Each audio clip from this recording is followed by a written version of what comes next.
La iglesia es esa fortaleza donde la verdad de Dios tiene que ser predicada, tiene que ser declarada, tiene que ser vivida y tiene que ser compartida también. La iglesia no puede ser un club social donde nos callamos la boca y no hablamos de la verdad. ¿Me van entendiendo? En el día de hoy vivimos cosas tan grandes donde filosofías están cambiando, cosas se están metiendo en la iglesia, ¿verdad? Muchas ideas están cambiando y la iglesia, que debe ser la que está parada del lado de la verdad, ahora se calla la boca. Ahora se hace la loca. Ahora se mezcla con otro tipo de ideas. Préstame atención, por favor. Y eso no es el plan de Dios con su iglesia. El Señor nos ha preparado, nos bendice, nos empodera para que seamos, ¿verdad?, la representación de Dios en esta tierra y podamos declarar la verdad que vivimos. Y si te ha pasado o tú has vivido, probablemente en algún momento de tu vida has tenido que pararte por la verdad y a alguien no le ha gustado. Entonces eso nos muestra que hay algo de eso, pero hay que saber entenderlo, porque en este día de madurez tenemos que aprender a comprender qué Dios demanda de nosotros. Muy bien, entonces es muy importante que entendamos que parte de lo que va a venir a nuestras vidas y de lo que Dios quiere que tú aprendas es que va a venir este tiempo de presión. El Señor está buscando hijos y hijas que no solamente crean en la verdad, que caminen en la verdad, que prediquen la verdad, que compartan la verdad, que digan la verdad sin temor a algún tipo de represalias. ¿Cuántos están queriendo eso en sus vidas? Sí, alábale, no tengas miedo.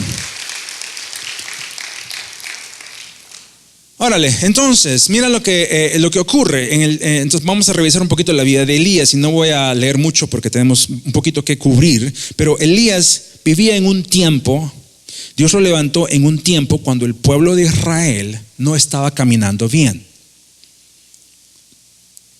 Desde el mero rey no estaba caminando bien. Un tiempo muy difícil. Es más, no solamente, si tú lees todo el libro de Primera de Reyes, Segunda de Reyes, habían etapas donde rey tras rey no caminaban bien. Y usualmente cuando tú lees la Biblia va a decir, el rey tal nació cuando, nació aquí, nació allá, y o hizo lo bueno delante de los ojos de Dios, o va a decir, o hizo lo malo delante de los ojos de Dios. Eso ya quiere decir que dependiendo de quién era, se portaba bien o se portaba mal. Y el modo como se portaba bien o se portaba mal era en base a cómo reinaba, cómo gobernaba. Ahora, los reyes delante de Dios asumimos que como son pueblo de Dios, pues tenían una relación o conocimiento y un temor a Dios. Pero no necesariamente eso era lo que hacían.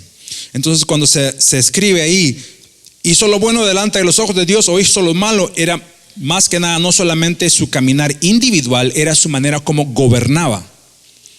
Porque el pueblo del Señor en la Biblia, el pueblo de Israel, Dios les dio reglas, leyes y modos como tenían que caminar en esta tierra. Entonces el líder tenía que asegurarse que el pueblo caminara en su totalidad siguiendo las reglas y las normas y las indicaciones de Dios. Entonces si el rey no le interesaba mucho las normas e indicaciones de Dios, dejaba que cualquier cosa pasara. Entonces así se les juzgaba, o ese no hizo lo bueno porque permitió que el pueblo adorara a otros dioses, por ejemplo, ¿no? Y así se juzgaba.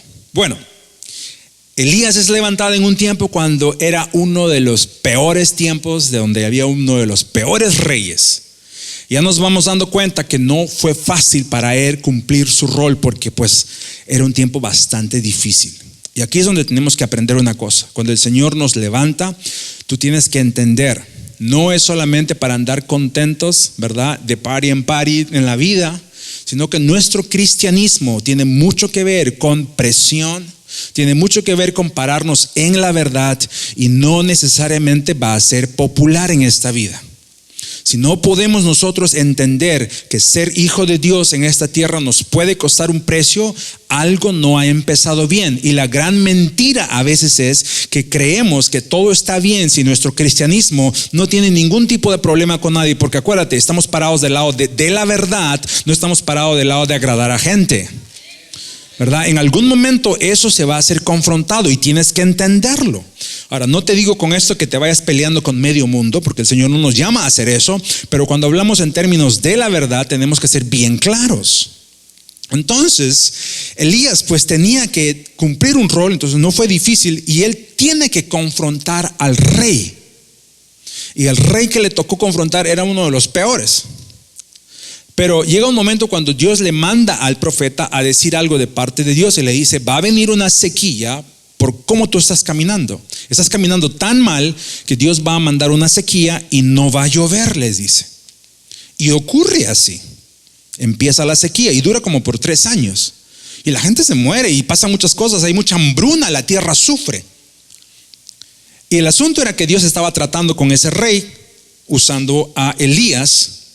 Y el rey no cambia, pero el pueblo sufre. Esa era la condición como esto ocurre. Y mira lo que pasa en Primera de Reyes 18, versículo 1 y 2. Primera de Reyes 18 dice así: pasado muchos días, vino palabra de Jehová a Elías en el 3er año, diciendo: ve, muéstrate a Acab. Y dice: y yo haré volver lluvia sobre la faz de la tierra. Fue pues Elías a mostrarse a Acab. ¿Y qué dice ahí? Y el hambre era ¿qué? Grave en Samaria. De nuevo, Dios está tratando con ese rey. Él era un rey puesto por Dios, pero ese rey se portaba mal. No reconocía a Dios. Y luego vamos a entrar un poquito en ese temita. Pero Dios lo juzga y dice: voy a mandar sequía. Ahora aquí vemos a Dios después de 3 años diciendo: ve de nuevo y dile que voy a hacer que llueva. Eso es muy bueno que entendamos, porque al final de todo, dice el libro de Daniel, Dios reina en todas las cosas del ser humano. No importando quién es quién, qué poder hay, Dios está encima de todo eso. Y tú tienes que entender, tal vez vivimos en un mundo donde los poderes son tan grandes, las autoridades son esto, pero nunca te olvides, Dios, mi Dios, a quien yo sirvo, mi Padre Celestial, es más grande que cualquier tipo de poder en esta tierra. Y cuando Él dice se hace, se hace. Y aquí va de nuevo Elías. Ahora, cuando Elías le dice al rey que va a haber sequía, no fue una conversación bien agradable. Tú puedes leer todo eso en el libro de Primera de Reyes 16, 17 y 18. Y ahora él tiene que volver a decirle: oye, Dios dice que va a hacer llover. Eso nos tiene que hacer entender que tenía que haber una convicción. Diga conmigo, convicción en Elías tan grande, porque eso no era el problema más grande que tenía que enfrentar. Está enfrentando un problema a un nivel bien alto. No era solamente con un amigo, con un vecino, con un compadre. Era con el mero rey, con alguien con mucha autoridad, mucha influencia, mucho poder, y tenía poder para poder deshacerlo a Elías en cualquier momento.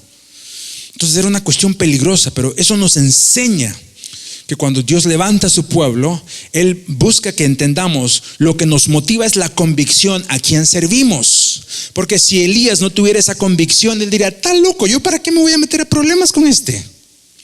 Pero algo lo motivaba, y eso era el Señor. Ahora, mira lo que dice más adelante.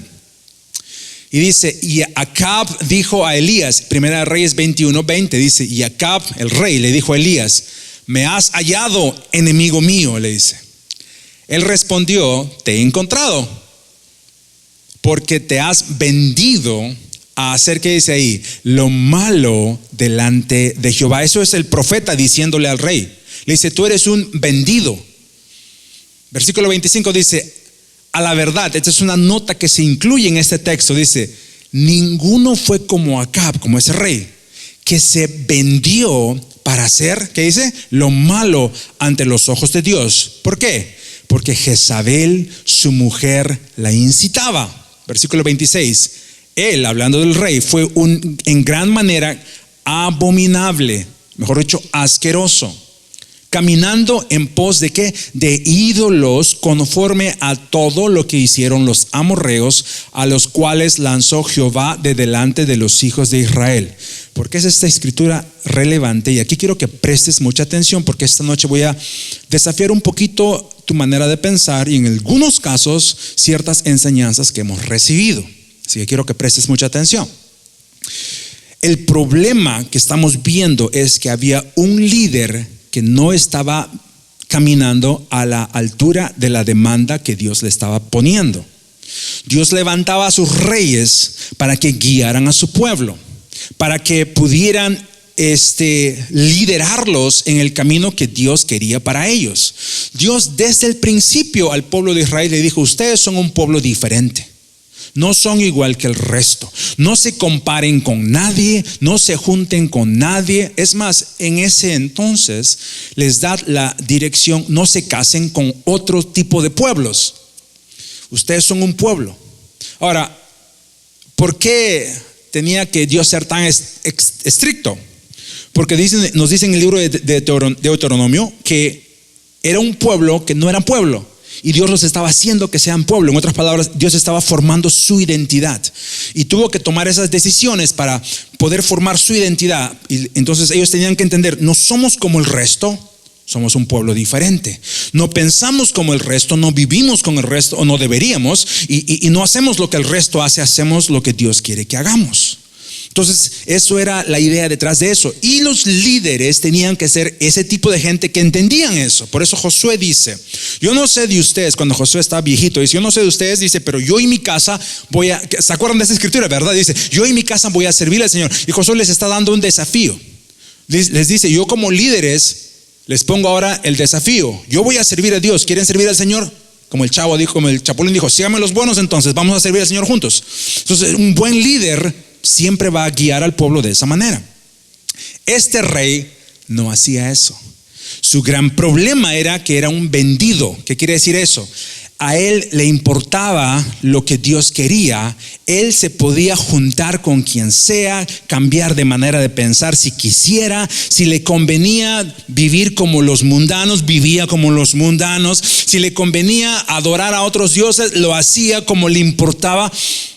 No tenía una cualidad real de ser un líder, pero estaba en una posición de liderazgo. Y ese era el gran problema que Dios tenía con ese hombre. Y cuando el profeta va a encararle, el rey sabía: este que viene contra mí viene a fregarme, a molestarme, es mi enemigo porque no me gusta lo que me va a decir. Entonces hay una confrontación. Elías no solamente viene a confrontar al hombre, viene a confrontar al rey, al que tiene la autoridad. Porque si el rey con la autoridad vivía de esa manera, ¿cuánto más el pueblo? Y por eso el pueblo sufría. El pueblo de Israel vivía igual o peor que el rey, porque desde la posición de autoridad el rey también vivía así. ¿Y qué pasa si el rey empieza a vivir de una manera, de pronto adorando a dioses, el resto del pueblo también? Y Dios dice: no, espérate, ustedes son mi pueblo. ¿Qué están haciendo viviendo en ese nivel? Pues, ¿quién los está guiando? El rey. Pero no solamente notamos eso, sino que notamos que era una persona que no tenía conciencia, no tenía identidad, no tenía compromiso, sino que era una persona que se dejaba influenciar bien fácilmente. Y te hablo a ti, iglesia. Si vamos a ser cabeza y cola, si vamos a ser hijos y hijas del rey, no podemos ser tan influenciables por fuentes que son ajenas a la palabra y la voluntad de Dios. No podemos, ¿verdad? Alábale. Es bonito decir: soy cabeza y no cola, estoy arriba y no abajo. Pero si eres influenciado por el mundo, no, eres colita. Pero si somos hijos de Dios y sabemos que somos un pueblo diferente, pensamos diferente, vivimos diferente, queremos cosas diferentes que el mundo, nos vamos a dar cuenta: no, hay algo en mí que es completamente ajeno a los demás. Y no me puedo dejar guiar por eso.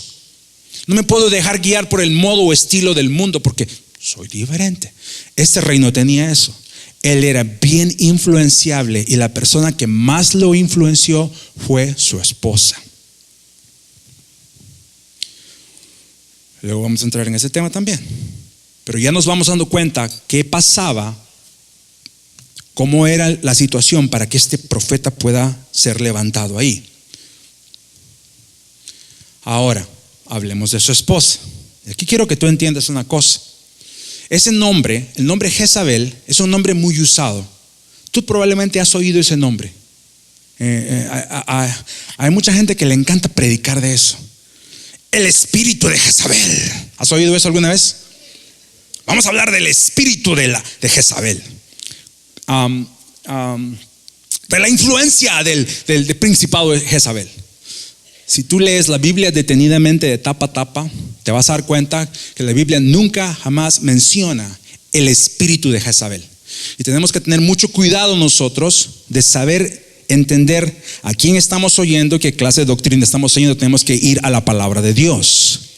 Entonces, yo no quiero que pienses que te voy a hablar de un demonio que se llamaba Jezabel, porque eso no existe, no es bíblico, no está. Yo lo he buscado, no lo he encontrado, lo busqué en el hebreo, no lo encontré tampoco, así que me di cuenta que no va por ahí la cosa. Lo que sí nos damos cuenta es que había una persona que se llamaba Jezabel, que era la esposa de un rey. ¿Cuál es la primera diferencia? Esa mujer no era israelita, no era del pueblo de Israel, era una mujer sidonia, de Sidón, era una princesa de ese reino que había pasado, el rey Acab, el rey dándose cuenta que había un pueblo al costado poderoso, dijo: ajá, me voy a congraciar, voy a hacer alianza porque es poderoso, me conviene. Ahora, ¿qué les había dicho Dios? Ustedes acuérdense que yo soy su proveedor, yo soy su defensor. Siempre decía eso Dios al pueblo de Israel: yo soy el que voy a sacar cara por ustedes. Entonces, cada vez que alguien decía: voy a hacer alianza con este, voy a hacer alianza, Dios decía: espérate, yo soy el que te va a proveer, el que te va a proteger. ¿Qué vas a hacer tú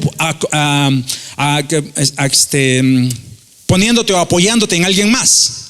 Entonces, yo siempre hablaba eso, y no es la única persona que trató de hacer eso. Bueno, en fin, él hace eso y él se casa con la hija del rey, y esa era Jezabel, la princesa del, ¿verdad? de ese lugar, Sidón. Entonces, ella no era una israelita, ella no tenía el entendimiento del pueblo de Israel, ella no vivía, no era familiar con eso, ella tenía lo suyo, tenía su propia religión, su propia costumbre, como ese pueblo era. Y en la Biblia, pues el pueblo de Israel era el pueblo de Dios y el resto eran los gentiles. El pueblo de Israel era el pueblo que estaba en pacto con Dios y el resto no. Pero este rey, en su posición, trae a alguien de afuera y lo mete al pueblo de Israel. Y no solamente eso trae muchos problemas, pero él se deja influenciar. Y ahí sale el rol de esta mujer, Jezabel. Pero lo que quiero que notes es, porque también he oído mucho esto, que se habla de que el espíritu de Jezabel es el espíritu de la manipulación, de la influencia. No, porque la realidad es, si vamos a ser honestos, todos y cada uno de nosotros tenemos la posibilidad de andar manipulando o influenciando a cualquiera. Eso se llama caminar en la carne. No necesitas tener un espíritu demoníaco para que tú seas un tremendo Jezabel, si vamos a llamarlo así, ¿verdad? Y tenemos que tener mucho cuidado. Por eso la Biblia nos enseña en el libro de Gálatas cómo es caminar en la carne y qué es caminar en el espíritu. No habla de demonios, habla de que uno aprenda a sacrificar su carne, sus pasiones, sus deseos, y camine obedeciendo a la voz del Espíritu Santo. Bueno, en fin. Entonces ocurre que esta mujer empieza a influenciar al rey. Y una de las primeras cosas que hace es empieza a influenciar con la religión. Ella venía de otro contexto, venía de otro tipo de vida, de otro tipo de religión, y ella pues naturalmente eso es lo que va a querer hacer. Y su marido, que era un pelele, en lugar de convertirla, lo convierte, ¿me van entendiendo? Lo convierten a él. Entonces le permite que tenga profetas, que tenga baales, que tenga esto y que tenga lo otro. Y ahí empieza la decadencia de este hombre. Acuérdate que en la Biblia también Dios les enseña a todos ellos cómo hacer las cosas. Y cuando Dios les pone las reglas y leyes de cómo gobernar, Dios se asegura que los gobernantes entiendan qué es la equidad, qué es la justicia, qué es hacer lo correcto, qué es no andar manipulando, no andar abusando. Si tú has leído tu Biblia, eso va a estar clarito que vas a poder entender, está ahí todito. Dios le dice a los reyes: no anden ustedes haciendo eso, sacando ventaja. Hay muchas leyes que el Señor pone a su pueblo para que vivan bien. Los otros países, los otros pueblos no tenían eso. Los que tenían autoridad, y los pobrecitos de abajo pues se fregaron. Entonces esta mujer viene con otro tipo de ideas y el rey pues de nuevo se deja influenciar. En fin, aquí hay una historia donde el encuentro ya va a ser un poquito más fuerte. Porque ¿qué es lo que pasa? Este rey, como era uno que andaba haciendo pues un montón de cosas ahí, un día sale y le gusta ver de su ventana. Dice, si tú lees todo el capítulo 21, y había un viñedo ahí donde se, ¿verdad?, cultivaban viñas, uvas, que le pertenecía al vecino, y le gusta la viña. Dice, se la quiero comprar, me la quiero agarrar. Entonces va, habla con el dueño y le dice, oye, véndemela. Y dice, no te puedo vender esto porque esta es la herencia de mis padres, no te lo voy a vender. Entonces, no, dice, mira, te doy un terreno más grande, uno por la 75, uno por Birmingham, ahí te la voy a dar, mira, está grande. Dice, no, no quiero, aquí me quedo en mi cabachita con mi viñedito. Y el rey se va bien triste, apesadumbrado y llorando. Y su mujer le encuentra y le cuenta. Y aquí es lo que ocurre. Dice, vino a él su mujer Jezabel y le dijo, ¿por qué está tan decaído tu espíritu y no comes? Imagínate. Versículo 6 dice, porque hablé con Nabot de Jezreel y le dije que me diera su viña por dinero, o que si quería más, que le daría otra viña, y me respondió, no te voy a dar mi viña. ¿Verdad? Mira lo que la mujer le responde. Le dice, su mujer Jezabel le dijo, ¿eres tú ahora rey sobre? Le dijo en otras palabras, ¿y quién eres tú? ¿No eres tú pues el rey? Dice, levántate, come, alégrate, que dice, yo te la voy a dar. Entonces mira a la mujer lo ve de otra manera. La mujer dice, ¿y cuál es el gran problema? Tú eres el rey, agarra lo que te da gana. ¿Por qué dice eso? Porque así era en su país, así es como todo el mundo hace. En la Biblia vemos mucho el ejemplo de muchos reyes que quieren tomar y toman países, toman ciudades, toman todo, como el rey Nabucodonosor. Entonces, lo que quiero que notes es cómo es la influencia. Diga conmigo, influencia. No, diga influencia. Este rey no sabía quién era, a quién servía y qué es lo que era su rol. Y cualquier voz, por más cercano que era, él no sabía detectar y parar y decir, un momentito, eso no es lo que tengo que hacer. Y así tú y yo también tenemos que entender, vamos a enfrentar muchas voces en esta vida, muchas tendencias, muchas actitudes, muchas formitas, muchas moditas. Y si no somos un pueblo bien claro, parado en la verdad, vamos a ir andando como borregos, siguiendo cualquier otro tipo de moda de este mundo. Y eso no es lo que Dios nos llama a hacer en un tiempo como este. Amén. Entonces ese era el rol de esta mujer, de poder influenciar. Si tú lo ves, hasta incluso lo entiendes más detenidamente, ella está realmente buscando el interés de su rey.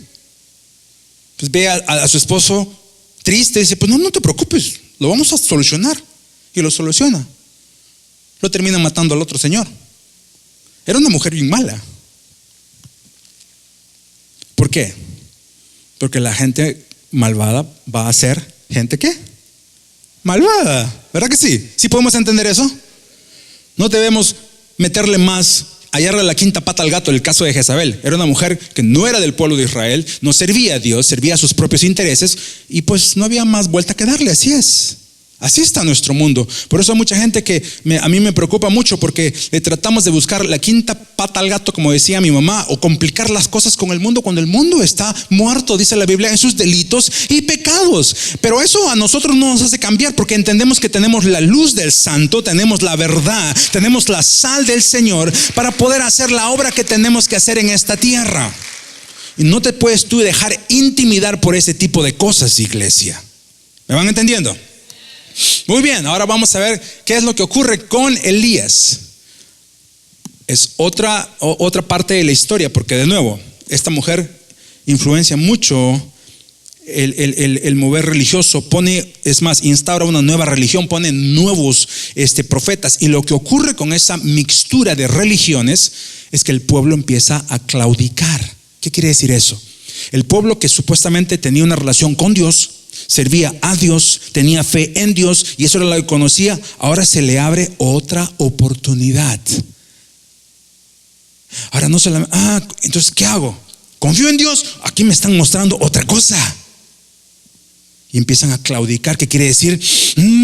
¿Cuál elijo? ¿Cuál elijo? ¿Cuál elijo? Y el pueblo empieza a seguir detrás de esos dioses. Y el Señor levanta a su siervo para hacerle recordar al pueblo a quién le pertenecen, pero también para mostrar quién realmente Dios es. A mí me encanta eso de Dios. El Señor no se rasca la cabeza. El Señor dice, tranquilos, porque cuando yo me paro y muestro quién yo soy, toditos se dan cuenta quién yo realmente soy, que soy el único Dios. ¿Me van entendiendo? Entonces, sí, alábale, deberías estar contento por eso. Nota que Elías, en su posición de confrontar, de hacer la obra de Dios, él no tiene que hacer mucho. Él Él no tiene que crear cosas. ¿Por qué? Porque ese es el rollo de Dios. Diga conmigo, el rollo de Dios. En tu mundo, tú no tienes que andar haciendo y tratando e intentando y puchando y queriendo lograr. Déjale esas cosas a Dios. Tú solamente párate en la verdad. Hay mucha gente que está, yo entiendo, vamos a entender, claro, mucha gente que, verdad, que está tratando, empujando a gente que se convierta. No, ora, sé testimonio, ama, comparte, esté dispuesto. Pero al final de cuentas, quien convierte es Dios. ¿Me van entendiendo? Entonces lo único que tengo que hacer es pararme en la verdad, estar disponible, ser instrumento, amar y dejar que Dios sea el que haga la obra completa, no yo. Entonces Elías no tenía que hacer mucho, pero Dios sí. Porque al final de cuentas, no importa qué diga quien sea, nuestro Dios es real y únicamente el verdadero Dios de todas las cosas. Y si tú no lo entiendes, y si tú no lo conoces, y si tú estás todavía dudando, necesitas ponerte a cuentas y de una vez decidir si crees a Dios con todo tu corazón. Entonces el profeta Elías tiene que ahora ir al pueblo. Primero va al rey, confronta al rey. Ahora va al pueblo. El pueblo no eran 3 personas, era toda una nación que estaban ahora siguiendo otros dioses, otro estilo. Y les va y les pone el desafío y les dice, acercándose Elías a todo el pueblo, dijo: ¿hasta cuándo van a andar como mensos? ¿Verdad? Un poquito más, así lo debió haber dicho. Claudicando, dice, entre 2 ideas. Ese es un gran problema, incluso el día de hoy. Gente que por un lado cree en Dios, pero también cree en otra cosa. Quiere amar a Dios, pero también quiere amar a otra cosa. Quiere servir a Dios, pero también quiere servir a otros intereses. Quiere vivir separado para Dios, pero también quiere vivir su fin de semana allá por allá, ¿verdad? Y tenemos que entender, no podemos andar entre 2 ideas. No podemos hacer eso. Hay mucha gente que camina así y no experimenta el poder de Dios. Y Él le dice, ¿qué andan haciendo? Porque gastan su tiempo entre 2 ideas. Y les pone el desafío bien claro. Le dice, si el Señor es Dios, pues de una vez sírvanle completito. Y si el otro Dios que ustedes creen que es el Dios, sírvanle pues. Pero no andan así. Qué buena lección, ¿verdad, iglesia? Qué buena lección que nos da la palabra del Señor, de que en esta vida tenemos que ser gente segura, que ama la verdad y está convencida de lo que cree. ¿Por qué solamente 5 aplauden y el resto usted? Yo siempre me pregunto eso. ¿Estaré convencido? ¿Habrá alguna situación donde yo termine dudando de lo que creo, de lo que vengo creyendo por tantos años, desde chiquitito de allá? Tenemos que entender por qué creemos lo que creemos. Hay mucha gente que no cree. Cree porque su mamá viene, pero no cree porque entiende. Cree porque pues era lo que hay que hacer. No, tienes que llegar a un punto. ¿Por qué vengo? ¿A quién sirvo? ¿Qué realmente es Dios para mí? Porque de ahí mana esa actitud de saber si estoy parado en la verdad. Entonces lo que he creído es lo más importante para mí. Y todo lo demás no importa tanto, porque entonces yo no puedo ser movido. Y hay mucha gente que vive bien triste, porque cree a Dios a medias y crea su carne a medias también. Y no puede vivir bien. Y le dice, volvió a decirle al pueblo, le dice, solo yo he quedado. Aquí Elías también mete un poquito de su propia salsa, pues, ¿verdad? Porque también era hombre, dice la Biblia que él era como todos nosotros hombres. Es más, un día ya se cansó y dijo, Señor, mátame. No quería morir, pero estaba tan deprimido el pobrecito que también vivió esa onda, ¿no? Pero él les dice, mira, decidan, dice, porque yo solito he quedado de profeta de Dios. Y tenemos que tener mucho cuidado con eso, porque hay mucha gente que se cree en los Elías, solitos, somos los uniquitos. Y nos olvidamos que Dios tiene el control de todas las cosas. En tu situación no pienses que tú eres el único hijo. No, Dios ya sabe lo que necesitas, lo sabe el recurso que también necesitas. Él no te va a dejar solo. Dios no es un Dios tonto, no tiene su mano corta. El Señor es claro, Él es victorioso, y tenemos que entender y caminar de esa manera. Y dice, solo he quedado yo de profeta más que los profetas de Baal, hay 400 y pico, ¿verdad?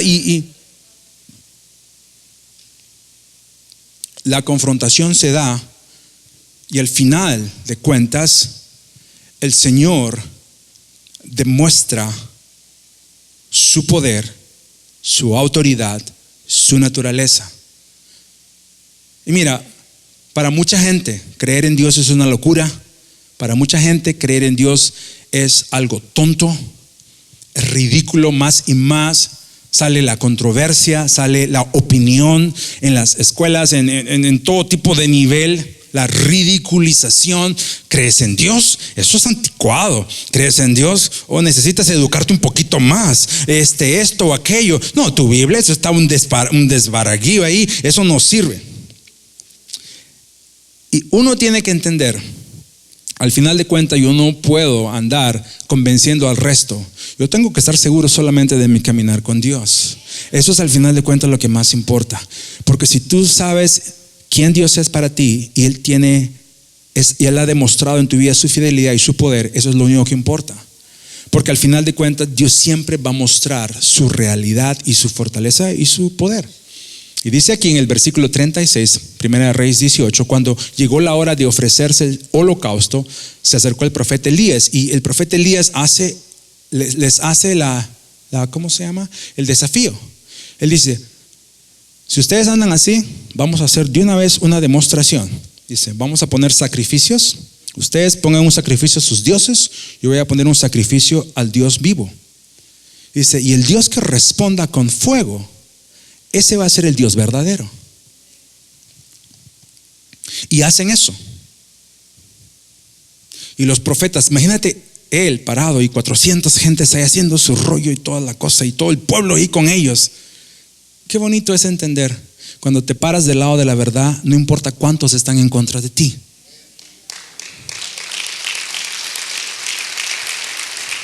Porque incluso si eres el único y tienes a Dios del lado tuyo y Él está diciendo, sí hijo, sí hija, tú estás parado del lado mío, eso es lo único que al final importa. Y si no somos un pueblo que entiende eso, vamos a perder la batalla. Porque es que el resto dice esto. Es que el resto dice que no hay. ¿Sí? ¿Se me han entendido? Y no podemos pararnos ni vivir como cristianos sin valor, sin valentía, miedositos que todo nos tiembla. Porque si tenemos al Señor de nuestro lado, lo demás termina sobrando. Y hacen el desafío y se pasan todo el día ellos pidiendo y pidiendo y pidiendo. Y nada ocurre. Y Elías ora a Dios y dice, Jehová, Dios de Abraham, de Isaac y de Jacob y de Israel, sea hoy manifiesto que tú eres Dios en Israel. ¿Y qué dice ahí? Y que yo soy tu siervo. ¿Y que qué? Y que por mandato tuyo, ¿qué? He hecho todas estas cosas. Entiende este cachito. Mira lo que dice. Dice, Señor, que hoy se note quién tú eres. Espérate. Y luego dice, y también que se note quién yo soy. Pueblo, es el tiempo de mostrar lo que somos y lo que nuestro Dios es a través de nosotros. No corras al desafío ni andes de vergüenza tapando tu cristianismo. Párate en la verdad y deja que Dios se glorifique y que se glorifique también en tu vida. Tal vez hay alguien en tu vida que te quiere intimidar. Tal vez hay alguien en tu vida que te quiere poner abajo. No te preocupes, no te intimides. Tú di, yo estoy caminando con mi Padre Celestial y Él se va a glorificar y yo me voy a ver también en su gloria. Y eso es lo único que al final importa. Porque imagínate, si Dios no responde, también el profeta se va al tacho, ¿verdad que sí? Y él dice, Señor, tú te glorificas y eso se va a revelar también en mi vida, que soy tu siervo. Y tenemos que entender, servimos a un Dios que responde, no servimos a un Dios de mentiras. Yo no sé de ti, pero yo te puedo decir que más de 45 años que tengo en esta tierra, Dios se glorifica. Él es poderoso, Él es fiel y verdadero. Él tiene más poder que cualquier poder en esta tierra. Él hace conforme a sus designios y Él muestra su gloria sobre su pueblo. Aquellos que le dicen, sí Señor, Él dice, hijo mío, hija mía, mi mano va contigo, mi autoridad va sobre de ti. Y todos los demás se dan cuenta que así es. Tú caminas y la gloria de Dios va contigo. Tú te mueves y la autoridad del Señor va contigo. Y tal vez hay dientes rechinando, no importa, porque tú sabes que Dios va contigo. Y tal vez el malvado está maquinando contra ti y no te importa, porque tú vas de la mano del poderoso Dios de Israel. Tal vez se burlan de ti, se burlan de tus logros, tal vez se burlan de tu fe, se burlan de que has creído en Dios. No importa, porque vas a ver la gloria de Dios en tu vida revelarse conforme a su propósito. Y cayó fuego de Jehová, y ¿qué dice ahí? Y consumió el holocausto, la leña, las piedras, el polvo, lamió el agua que está. O sea, el Señor no solamente mandó un puchito de pum, ¿verdad? De fueguito. Qué rico es saber que nuestro Dios, cuando muestra que Él es real y que Él es el verdadero, Él no se anda midiendo. Él dice: me voy a mostrar que yo soy el Dios, y todos lo van a saber, todos lo van a notar, y se va a notar que soy yo realmente, dice el Señor. Por eso te animo en este día: no le andes buscando tratar de explicar cosas que solamente Dios puede hacer. Tú solamente párate y deja que Dios haga toditito, completito, conforme a su voluntad. Y tú solamente vas a decir: ahí está, mi Dios hizo la obra. Es tan real lo que Dios te ha pasado. ¿A cuánto les ha pasado eso? Que el Señor empieza a mostrar que no, tú vas conmigo. Señor, pero mira, yo vengo de Tangamán. No, pero tú vas conmigo, te dice el Señor. Yo soy el que abro no te la abro de poquito, te la voy a abrir bien, te dice el Señor en esta hora. Te voy a abrir camino si crees en mí y vas de la mano conmigo. Yo he visto a muchos de ustedes en sus momentos difíciles, en sus desiertos, llorarle a Dios, clamar al Señor, no saber que hay puerta. Y he visto cómo el Señor les ha abierto tremenda puertota, y que el Señor dice: yo soy tu Dios, soy tu Padre, confía en mí. Y mira, cuando el profeta les da el llamado, el desafío, el pueblo no responde. Estaban tan sacados de onda.